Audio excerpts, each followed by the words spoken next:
কি করে ওয়াজ নাজরের বিরুদ্ধে নাটকটাকে আরো জোরদার করতে হবে, আর এই কাজগুলো করতে হবে। আমি চাইবো শিল্পকলা একাডেমিকে আমি যদি সুযোগ পাই, আমি চাইবো তাহলে ওখানে যাওয়ার যেন আসে, এই জন্যে যে বলুক না কেন জানা কেন মেয়েদের এখনো 2024 সালে ভোটা করতে হয়,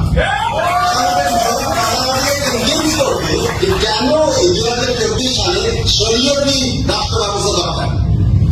কারণ কোরআনে বলা আছে যে তুমি তোমার কোন দাবির দিকে চোখ করে দৃষ্টি না, তো আমি যদি দৃষ্টিটা না হয় তাহলে আমি যদি সংযত হই, আমি যদি দৃষ্টি লাগাম করি, তাহলে কেন নারীকে মাথায় কথা দিতে হবে? এই কথাটার উত্তর জানাতে দিতে হবে। মনে রাখবেন, এটা আমি নামাজ পড়ি কিনা, আমি মুসলমান কিনা, সেটা প্রশ্ন করার অধিকার আপনার কারো নাই। যদি আপনি মুসলমান না, ওটা কেবল মালিক জিজ্ঞেস করতে পারে আমাকে। হাসরের ময়দানে এই উত্তরটা দেবো আমি মালিককে, আপনাদের কাউকে না।